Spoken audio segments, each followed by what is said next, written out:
Better make this video before. There you go. Time. I was waiting for the timer. Better make this video before things get real intense. So you have to understand that like that people, somebody or people have been breaking into my house. Okay, they've been breaking in my house for the past, I would say 5 years, 4 or 5 years.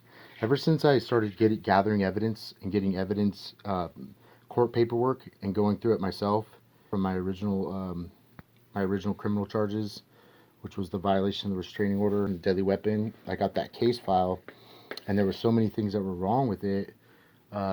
Meaning that there was the sheriff logs in that case file, because there was 2 sheriffs that actually pulled us over before Reading Police Department showed up, and those logs were in that case file, and I believe that was the other case number, as well as some other things that basically like supported my innocence. That I was up here just basically serving paperwork. Okay.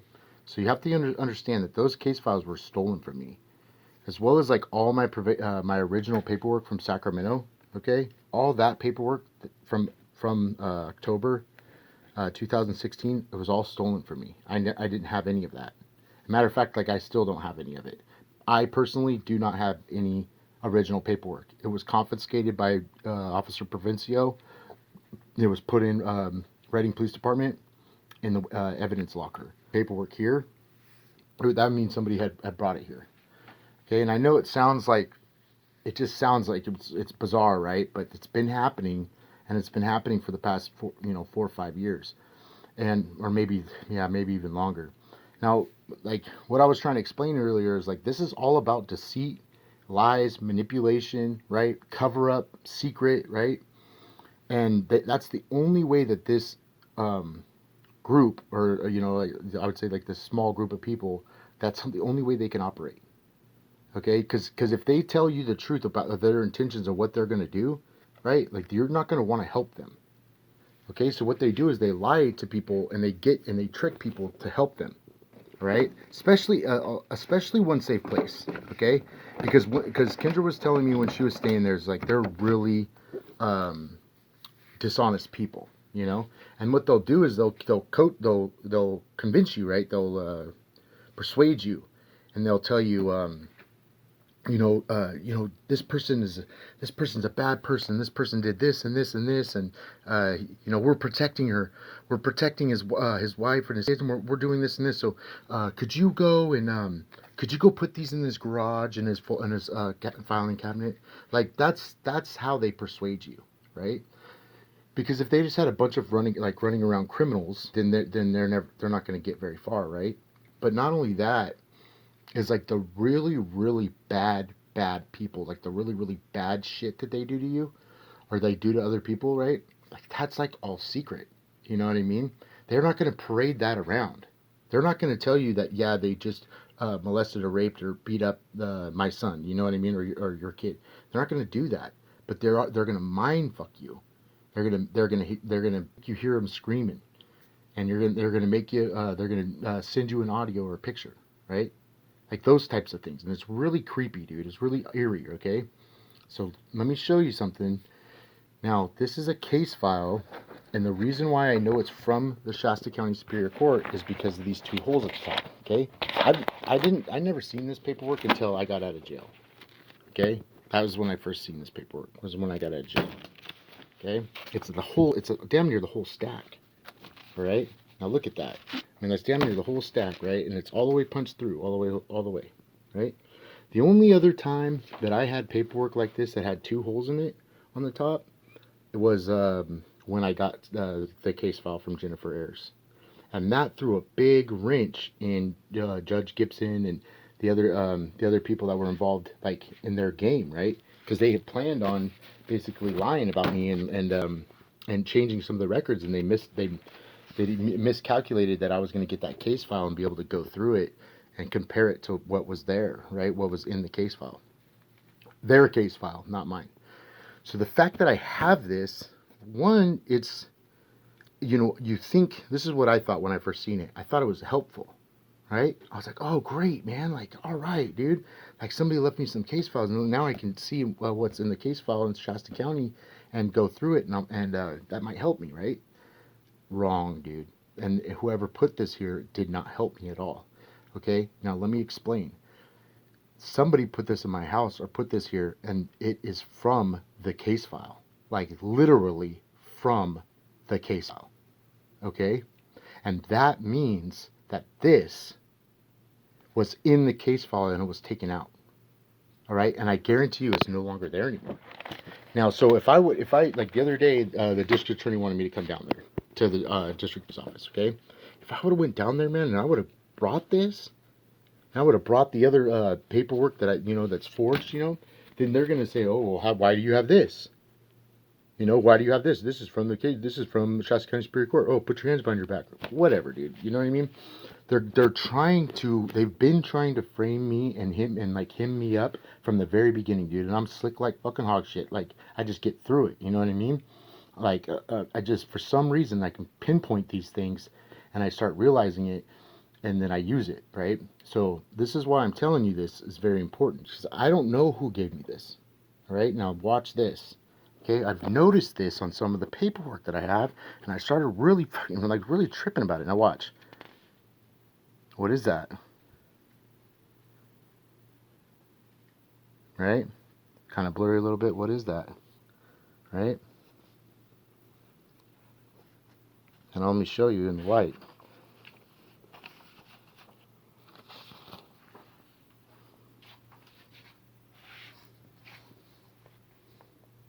That is a fingerprint.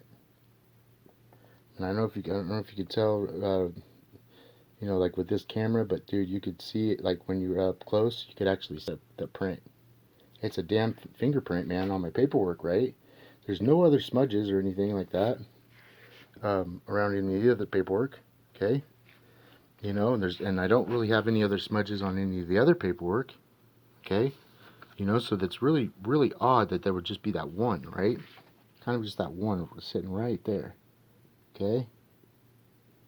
But not only that, whose is it? Whose is that fingerprint? You know what I mean? Like, who would they have been able to? And you know what's sad? It's really odd, dude. It is right there, and you could see it. I mean, you could see kind of like I can, I don't really have a good camera on this one, but you could actually see the little imprints. Okay. Now you start going through this paperwork. I mean, I've been through every damn page of this paperwork. Now, if my hands are all dirty and yucky and messed up, right?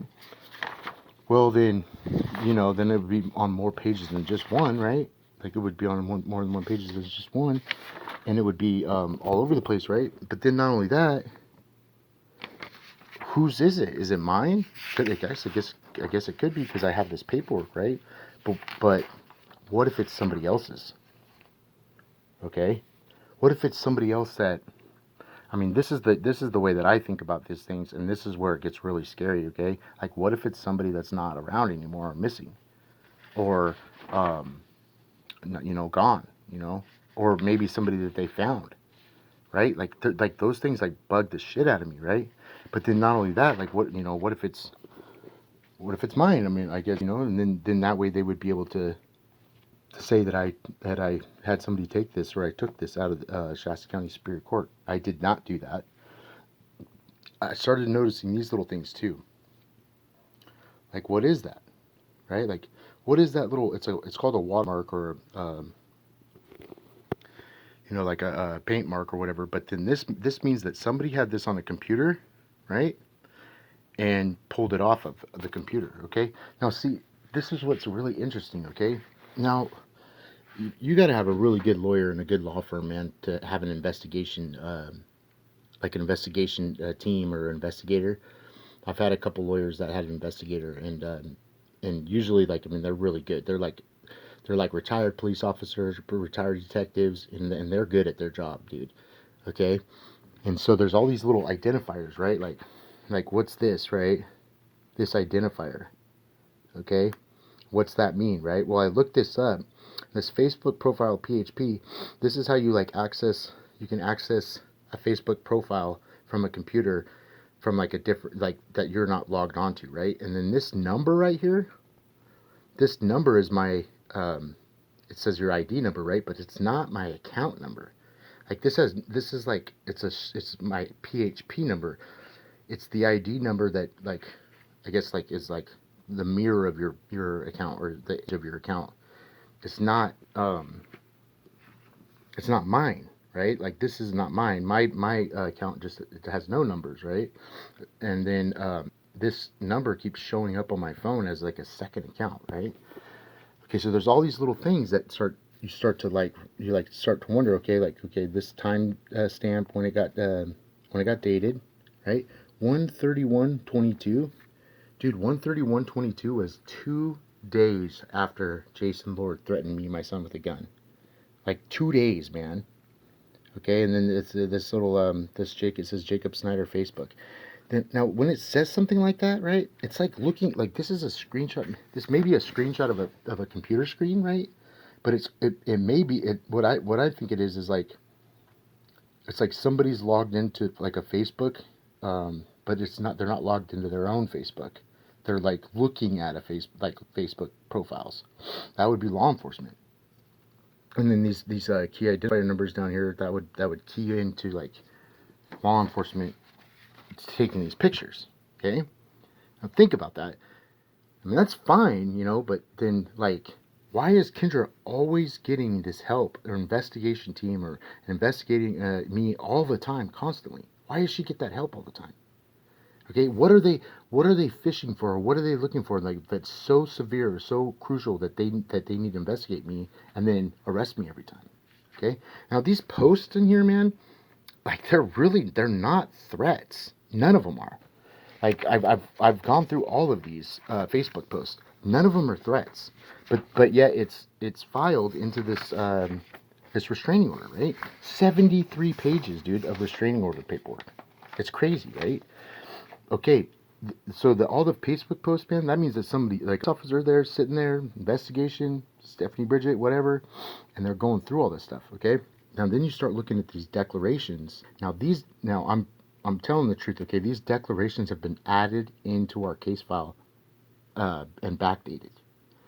Now you file some paperwork, like let's say you file this, it's a request for child custody and visitation orders, okay? And you basically just file that paperwork, right? Well, that's entered into the database system, okay? But a judge or somebody that has access to the case file can go back and he can add a declaration, right, to the case file, and you wouldn't know that it was either filed or it wasn't filed, okay? You would never know.